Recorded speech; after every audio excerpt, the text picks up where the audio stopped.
What's up, y'all? This is Joe Barksdale. You're watching the Michael Finkley Show on RokuTV and YouTube. Stay tuned.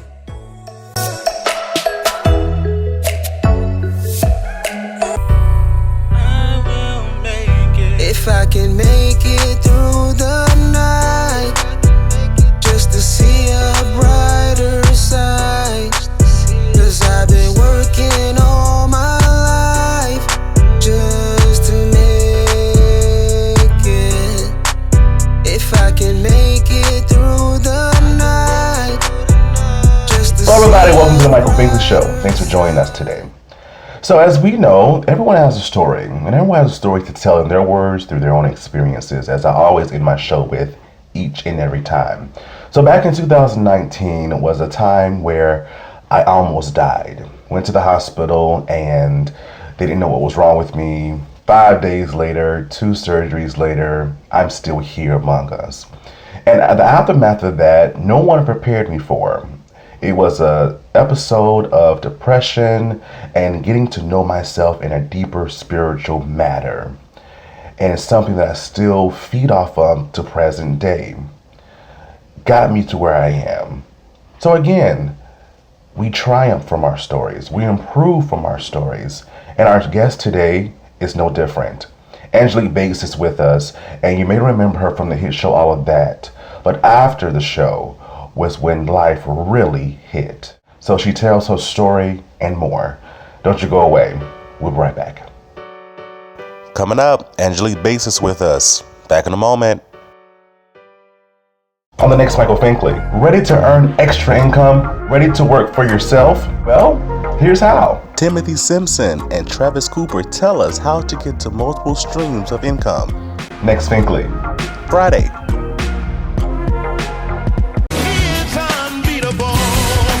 This is your boy Kenny Lewis, and guess what? I'm here with my boy Michael Finkley on RokuTV and YouTube.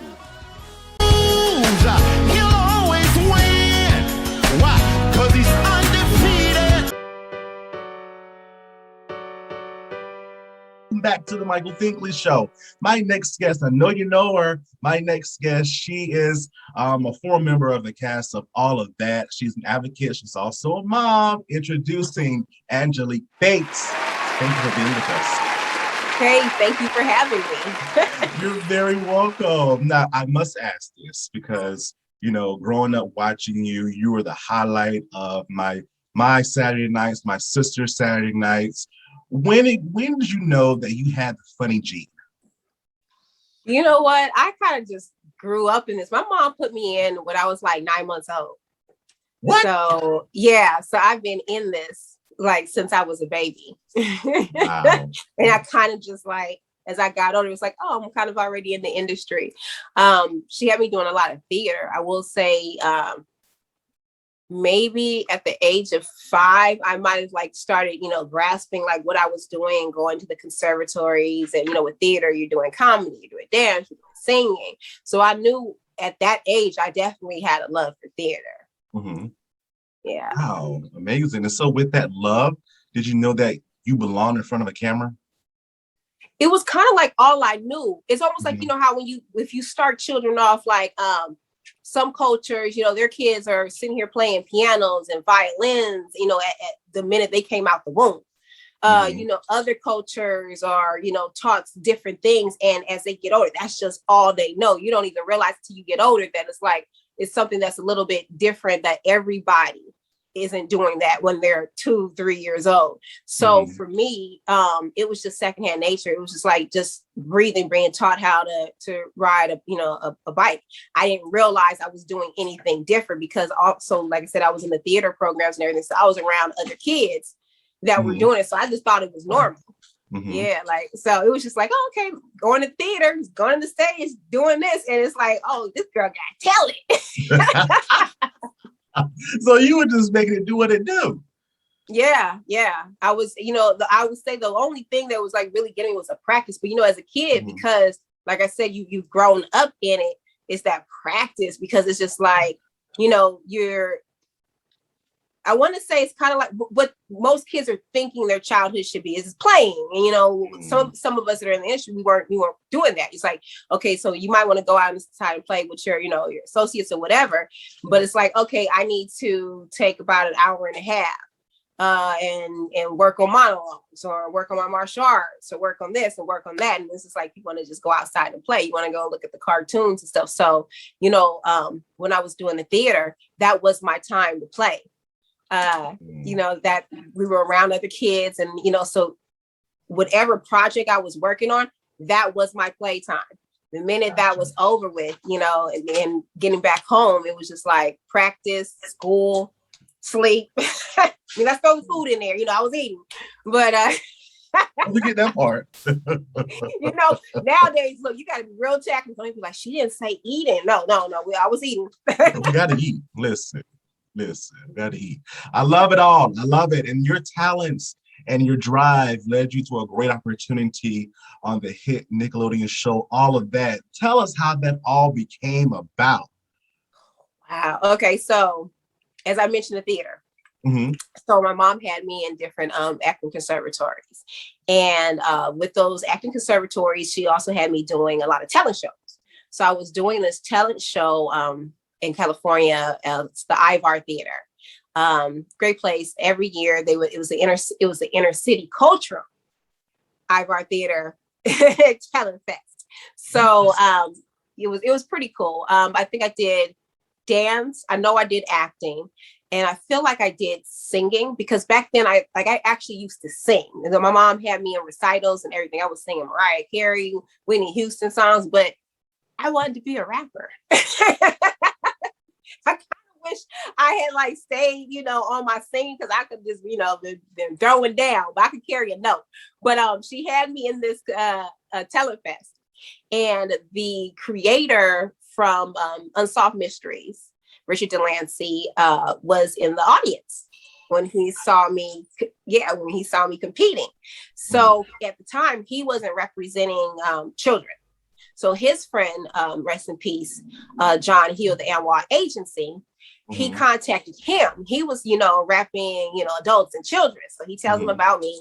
He comes down and he sees me. It was actually the final night.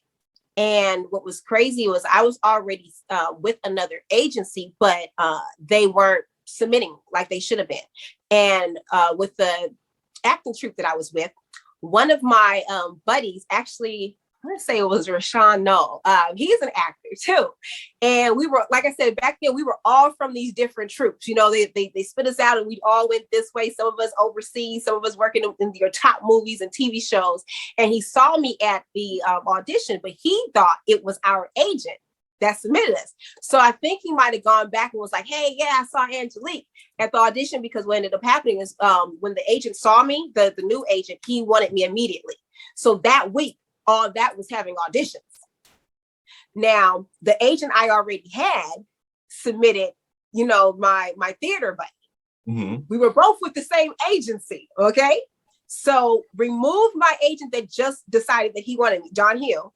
If he had not submitted me, I would never have gone out on all that audition. So that was his first audition out the bat. And it was crazy. It was that one. And he had just submitted me on the lead for a movie. So I had two auditions that I was hit a toe in. And the auditions ended up getting mixed up because, okay, so for the movie, I was supposed to be like this, I want to say the girl was homeless, or like her family, her parents, I don't remember what happened to her parents. But long story short, she was an inner city girl. She was pretty much raising herself.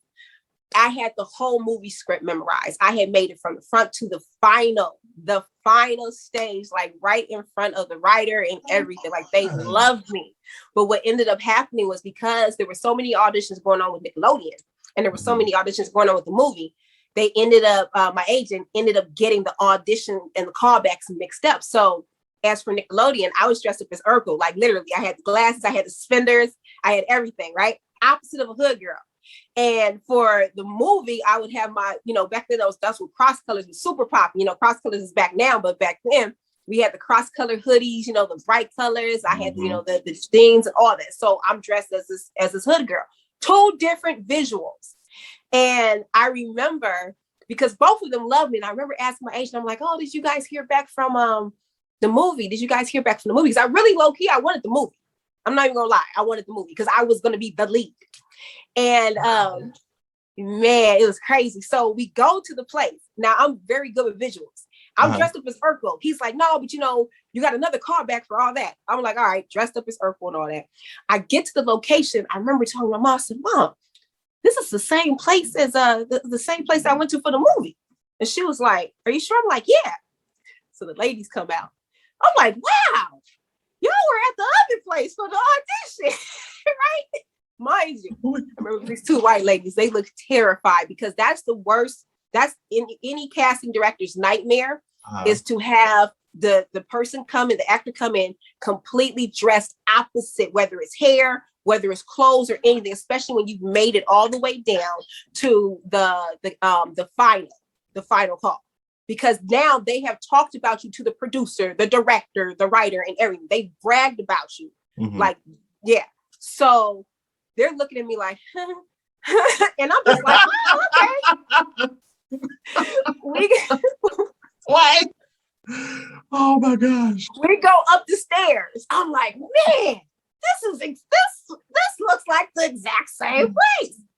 It did not register. But mind you, the white ladies are just like the whole time. Like they're not even really talking to me. Like now as I'm older, I'm like, oh, they were horrified. So it didn't hit me until they opened the door. There's a long table, and they're like, and this is so-and-so, the writer, such and such. I'm dressed as Urkel, is another white lady. And she was just like, and I'm like, oh my God. And I said it out loud. I said, oh my God, this is the callback for, I don't even remember the name of the movie. And I said it. They were like, yeah. I was like, my agent got the callbacks mixed up. I said, I thought this was my Nickelodeon callback. And it was at that moment, everybody was like, oh, we were wondering why you were dressed like that. Oh my gosh. And I was the only kid, though, who had that whole movie and I don't know if you've seen how thick a movie script is, but from beginning to end, and I am the lead, I was the only one that had that script memorized from beginning to end. And you could have me do any different scene, and I knew what scene it was. So I was the character. And I remember she was like, they talked so much about you. They said, you're the character, as I'm dressed as Urkel. And I'm just like, because one thing that's so crucial, especially back then, their imagination is horrible. So there was just no way that Urkel, it would have been already different. Like maybe if I was dressed record, but that Urkel killed it. They could not imagine. I killed the script, but I was Urkel being a hood girl that she's surviving. And like, it wasn't, I didn't get it, but I ended up getting all that one when that callback came around. Right. Things happen for a reason. Things happen for a reason. Everything happens for a reason, you know, but yeah, that was, if the old agent had never submitted me, like I said, I would never have ended up on the show. You guys didn't even know me from all that. That's crazy. And you made us laugh during your time and all of that. I was able to interview in season 1, Dion Frierson, and he was just telling me about his time with all that, all the different times and memories. What were some of your best memories of being on all that? Oh gosh, the artists. I would definitely say the artist because I was always like a music head. So getting to meet Aaliyah, TLC, it's, oh gosh, I got to meet DMC. I met so many different people just to get, be able to meet everybody and to be able to play with them.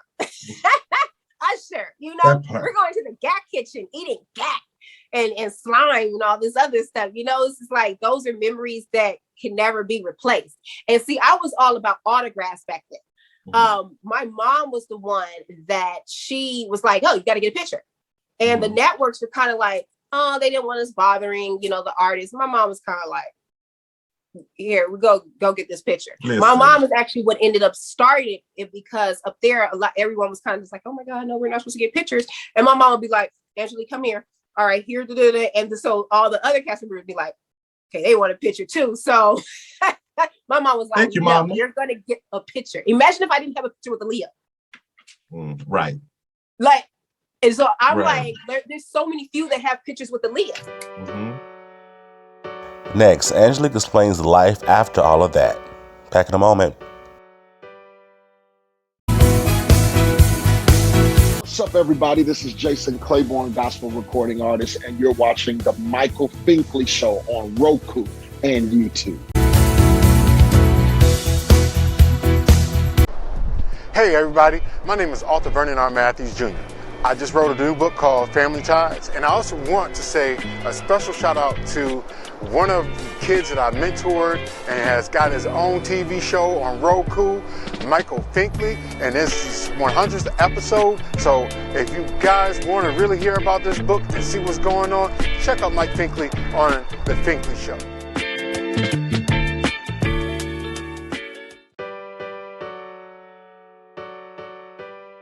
So as you talked about the good times and your time when all that ended, what happened during that time after all that?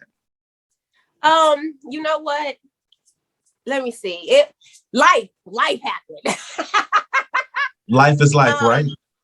When you're a child star, which we did not realize, because first of all, I didn't have cable. I did not have cable. I was still on the bus. We were still in the hood. My mom we didn't move out. So I had no idea that all of you guys were watching us. We were still in the phase of the letters being sent to the studio. We weren't getting the majority of those letters. The production was getting it, so we never really saw those. We saw the huge crowds that were there for the tapings, but that was just about it. When you go from the transition of not being on a number one children's show and mind you, like I said, I've been in the industry since I was a baby. This is all you know. And then all of a sudden you have every teen star and every Hollywood star that loves you, that, then it's like all of a sudden they just disappear with the show. Say it's kind of like it's like a shock. And so you have to like adjust really quick. So I'll probably say that was probably the transition from not being on the show to it's like, oh, because everyone loves you, everyone loves you, everyone loves you. And then all of a sudden it's just like, you're not really getting work like that. Those phone calls aren't being answered. People all of a sudden don't know you, but it's like, come on, you was just on my show. I don't know. You know what I'm saying? Like there was someone that, I'm not going to mention their name out of respect, but they are a very top known celebrity. And I remember, like I said, we went to school together. They were in my dressing room. They know who I am. You know what I mean? And shortly after that, I had seen them at a one of the tennis courts, because I used to play tennis and everything. And I saw them, and a couple of years had passed or whatever. And I was like, hey, what's up? Yo, when I say, now mind you, like I said, like the way that we're talking right now, and they were like in my dress, like I said, we went to school, we kicked it. I used to, are you still there? Are you still there? Yep. Had to decline that call because I'm here. So the person they had, I was auditioning for them too. And so like who I am. And I was like, hey, what's up? And they act like they didn't know who I was. I mean, said it was like, I don't remember you. And I'm one of those people, you only going to show me one time. You only going to show me one time, and I'll keep it pushing. My mom, my mom was there. And my mama doesn't play it. When it comes to that and being fake, like my mama doesn't play that. So she remembers when you were, in my dressing room. She remembers when, you would come out and talk to me. And my mom was like, you don't remember. Like you was on her show. Like your album was like our show was the one that you guys did the run for. So how you don't know who she is? Oh no, sorry, I don't remember. I was like, God bless. And I kept it pushing. And it was just like seeing stuff like that. Like when you're young, it's like, wow, like it was just multiple. That person wasn't the only one.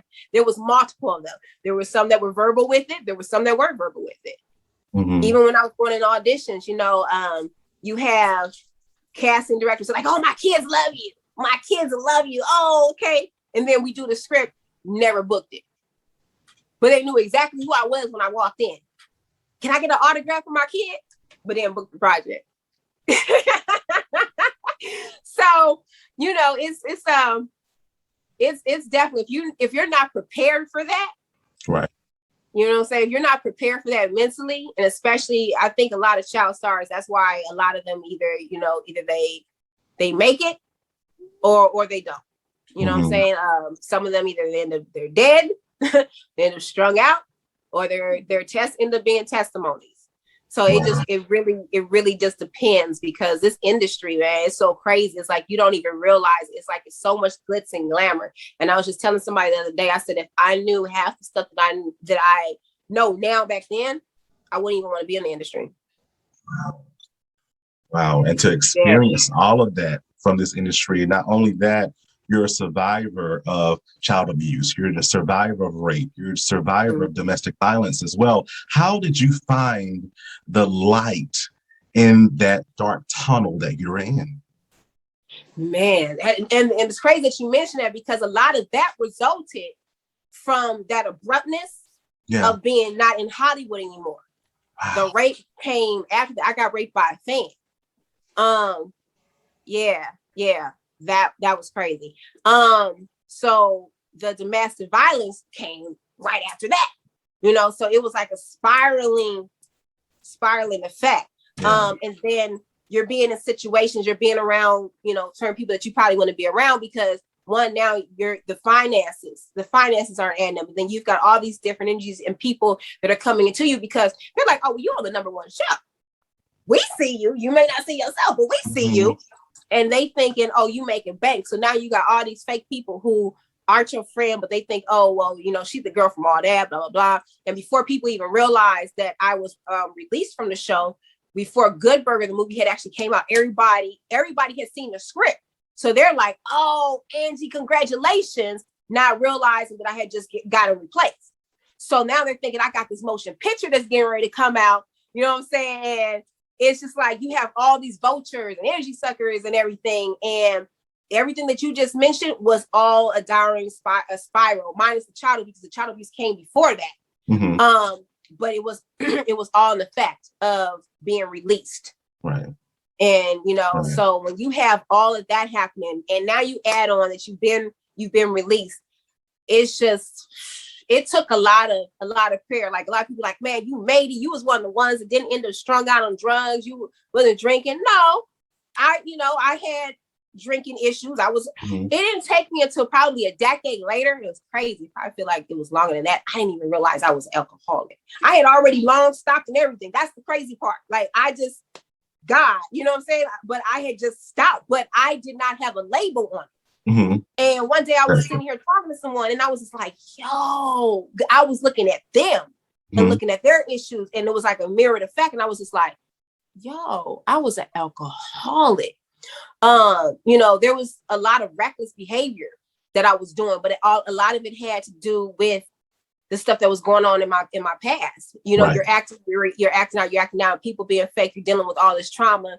You got people over here. And this was a whole thing before social media kicked in. With what was happening in my past, everybody just knew.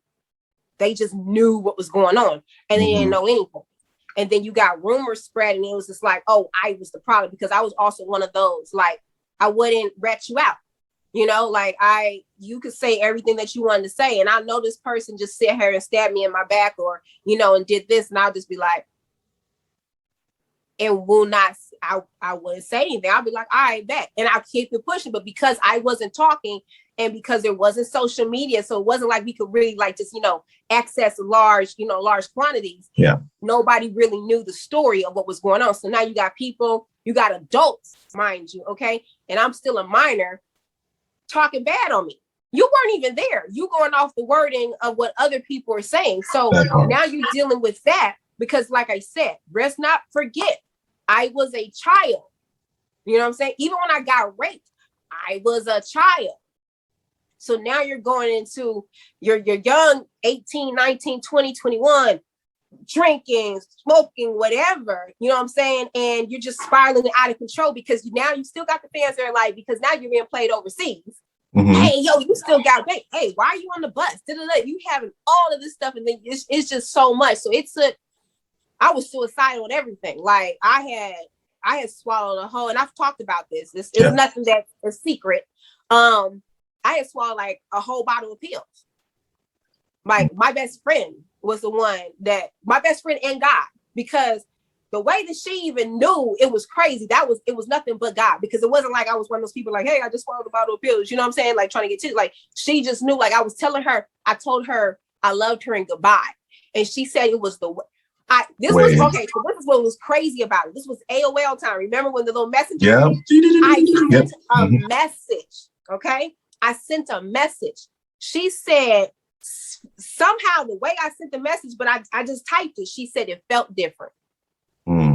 It felt different. But I'm normally the kind of like, all right, love you. And I'll keep it pushing. But she was like, it just felt different. I had literally just swallowed the whole bottle. So, but the crazy part about that is I had just bought that bottle and I had a headache before, like a couple of days prior. So you take 2 pills for the headache. Right. They said I was 2 pills short of actually succeeding.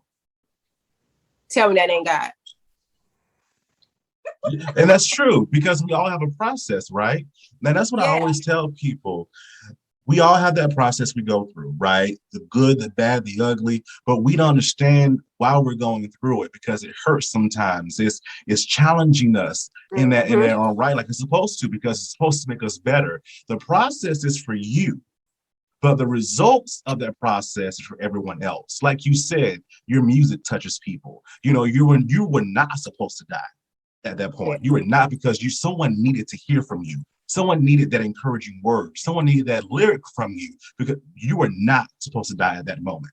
That process was for you. And because of your process, what keeps you going present day? My children, and then just knowing that I have a purpose, and so many lives that I've changed, because like a lot of people don't even realize this, but in 2017, like, and I wasn't trying to take myself out, but I actually had a near-death experience. It was crazy. Like I actually I died and came back. And you always hear them stories. Hear them stories, but then you're like, oh, okay. But till it happens to you. And I remember I was actually in a grocery store when it happened. I was in a grocery store when it happened, and no post, nothing. And I remember it. You're not gonna forget nothing like that. But like I remember it like it was yesterday. And I remember leaving. And I was like, deuces, and I literally was just like, no, not yet. And it was crazy when my places was talking about it, because I always told her there was this person. There was this person that was standing there that was just like, yo, are you okay? And one day she said, you know what, you always tell me this. So she was there. She said, I never saw that man.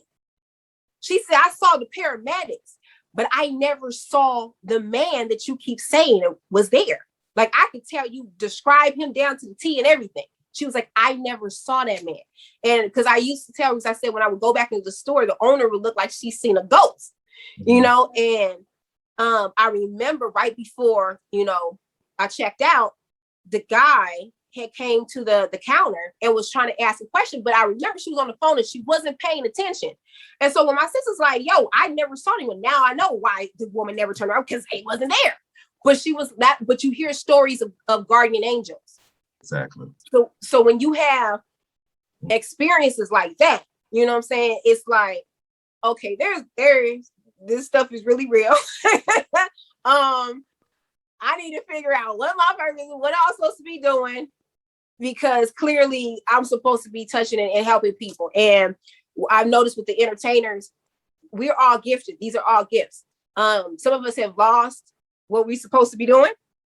And some of us have been distracted, but our music and our acting if you think about it, it's all been medicine, because when you have actors, you have comedians. It helps people forget their problems. What do they say about laughing? Laughing, it heals you.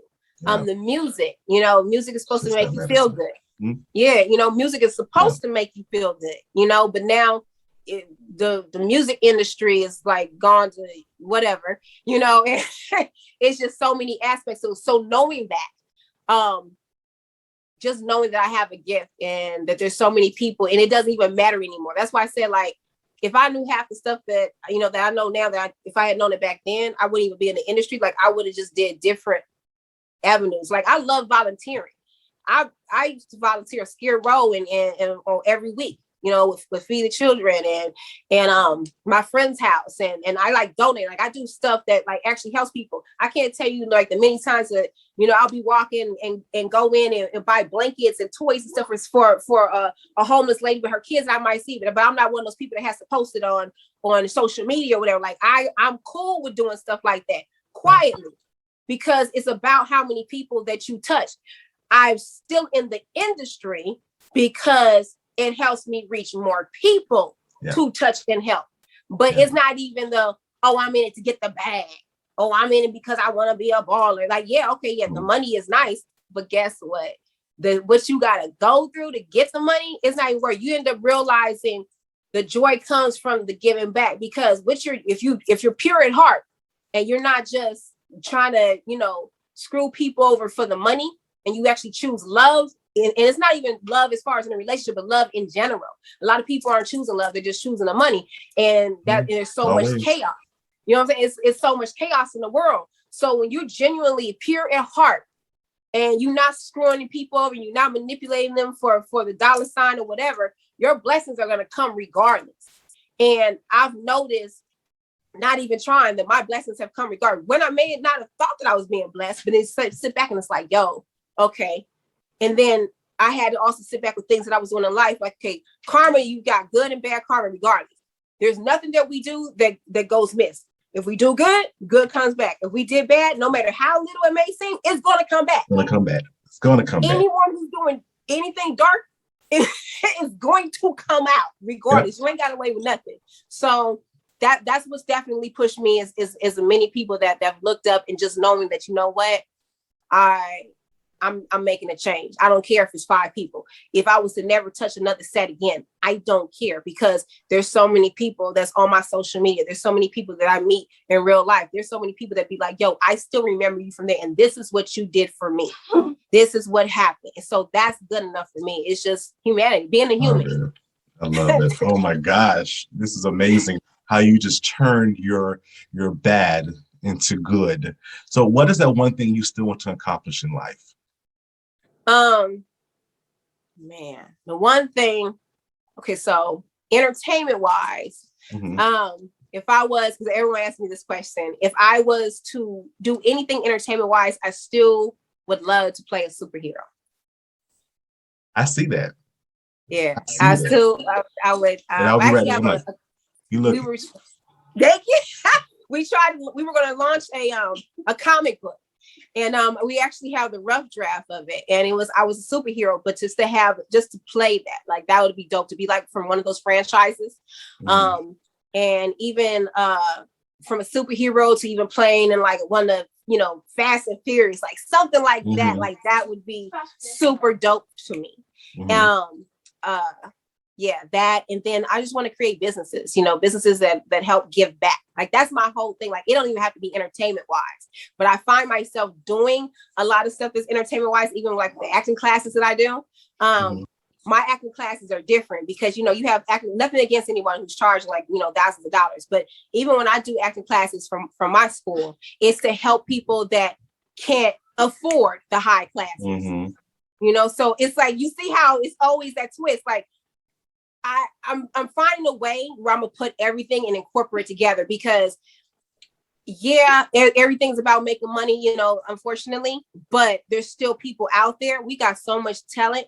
It's because they don't, you know, they can't afford it. And then they end up coming to California and getting caught up because you got the sleazeball photographer or something, or this person that says he's an acting coach and he's going to teach you this, and then you got people that's teaching the wrong methods and stuff.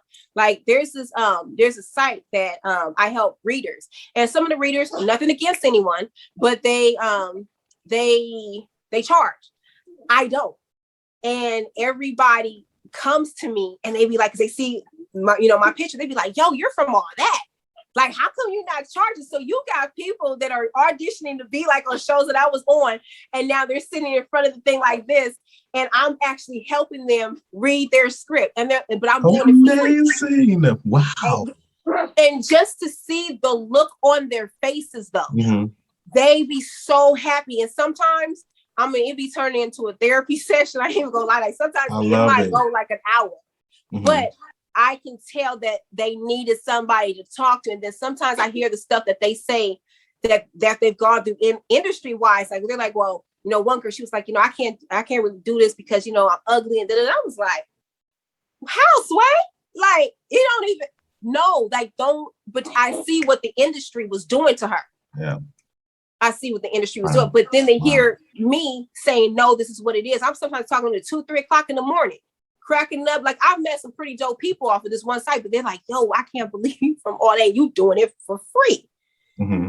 So I do that because some of them literally they cannot afford to even pay the $5 per 15 minutes or the $20. I mean, people will be surprised. Like you don't know what anyone's going through, but you know what?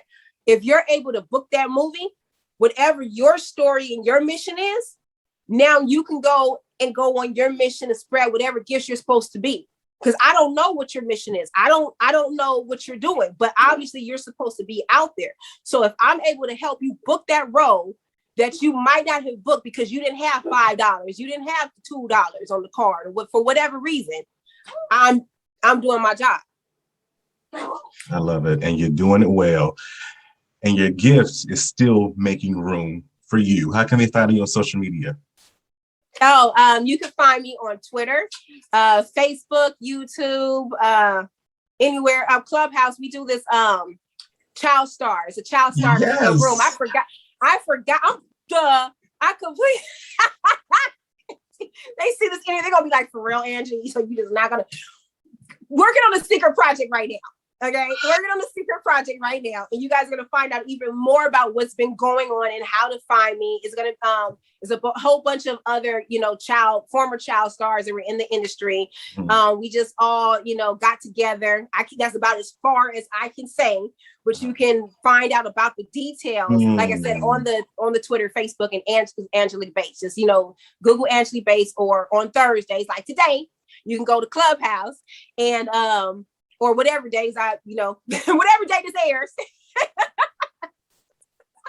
Thursdays, you'll find us there. Gotcha. And that's how we got connected. Yes, that's how we got through Clubhouse. I'm like, why don't mention Clubhouse? Or the script like, no, you didn't plug the show at all. Oh wow. And I tried. I know that you were working on. I be forgetting. It's just like, cause I just be talking about like life. And they'll be like, yo, the show. I'm like, oh, you know what? Yeah, you're right. Yeah. Oh, wow. I have enjoyed this. I have learned a lot about you.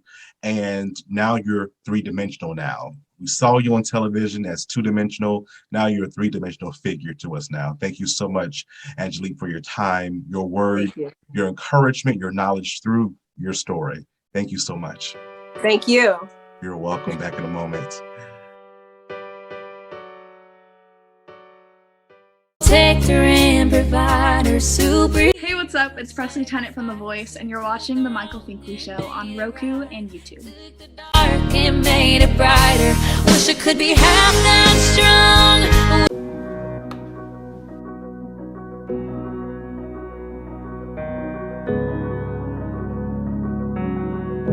She is flexible, and she is a multitasker.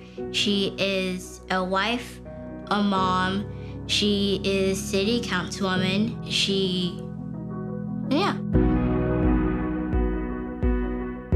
When I was growing up, Mom worked outside the house, and so my dad was an entrepreneur. I saw him leaving early in the morning or late at nights to go meet with clients, and he was always one who told me, if you show up on time, you're late. I just admire how she's able to not only juggle the demands of her jobs, but keep her family really first. The outstanding thing about the Isaac family is their noble contributions to improving the quality of life for our Colombians and people all over this state. I, Tamika Isaac, do solemnly swear. Discharge the duties thereof, so help me God. So help me God. Congratulations and best wishes. I first ran because I saw a need, I saw a void that needed to be filled, a voice that wasn't there. And over the last several years, I feel like I've been able to be that voice. So often as women in whatever spaces that we're in, we are often discounted because we're a mom or we're a wife or we have this career, and she's an everyday woman who shows women what excellence looks like. She has walked the walk of being a small business person, of being a parent, of sending her kids to school. Columbia is a great place, and we have done a lot in the last few years as far as law enforcement. But law enforcement can't do everything, nor should it do everything. We have to really expand upon the tools, technology, and community policing, investing in our communities so that law enforcement is a partner with our communities. Being a Columbia native, I've seen the way this city has grown. It's grown to the point that sometimes not everybody's been a part of that growth. I want to make sure that communities, specifically communities of color, make sure that they are part of Columbia's present and its future. I want to have a climate plan for this city that not only helps us be sustainable, but also helps provide opportunities for folks in the workforce. There are so many opportunities to take advantage of technology, green energy. I want to be the advocate for growing our city and being on the forefront, not just looking at what other cities are doing and following them, but being the leader. If you don't have the right leadership, you're going to miss a lot of opportunities. I think having a woman as mayor of the city of Columbia is long overdue.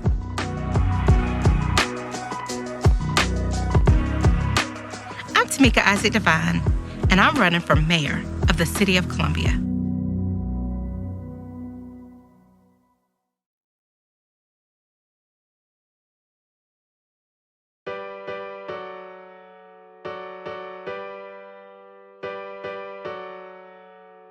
It's Coach TC, and I just want to tell you, you got to get out your comfort zone. Get back in the game. Don't lose focus on what the mission is. Keep going and keep pushing yourself to new levels. Oftentimes, we as people love to just stay where we at because it's comfortable. Stop being comfortable. But get uncomfortable, because that's where the moment is when you're going to grow. Push yourself to new heights. You can do anything you put your mind to. I'm hoping and praying that you reach whatever you're trying to get to, but only you can make that decision, because you have to push yourself like no one else can. I can come here and give you the greatest motivational speech ever heard.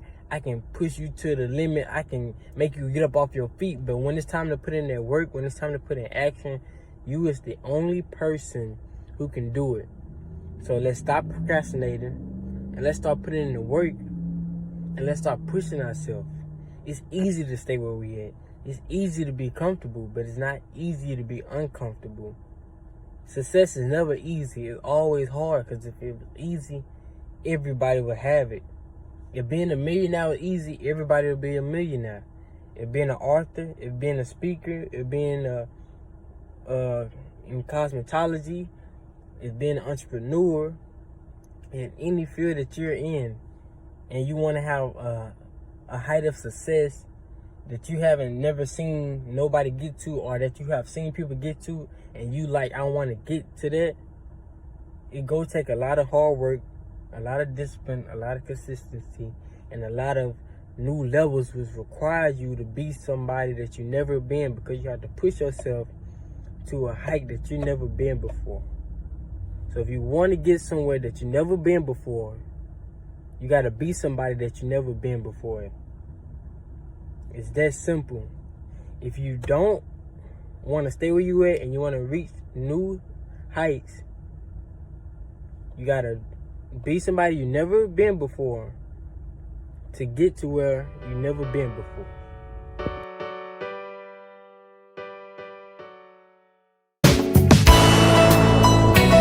Hey, what's up, y'all? It's the White Hope Jr. with Dan Chef Down Top, and you're watching the Michael Finkley Show on RokuTV and YouTube, baby.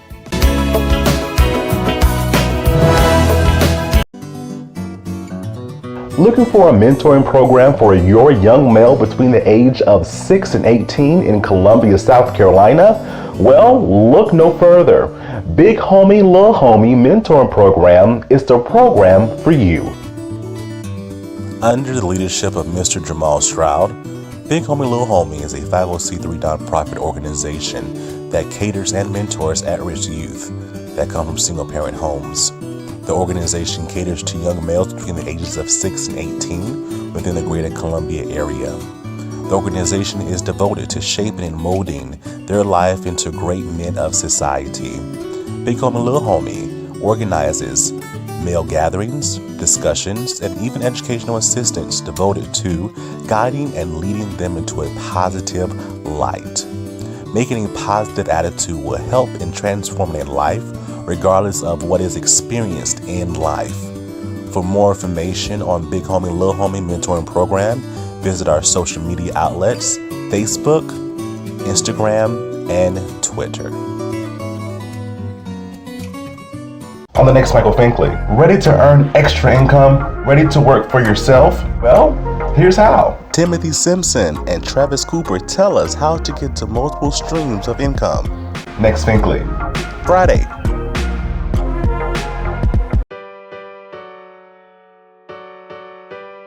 Hello everybody, welcome back to the Michael Finkley Show. I do hope that you enjoyed our interview with Angelique Bates and how she just expressed herself in her story, in her words.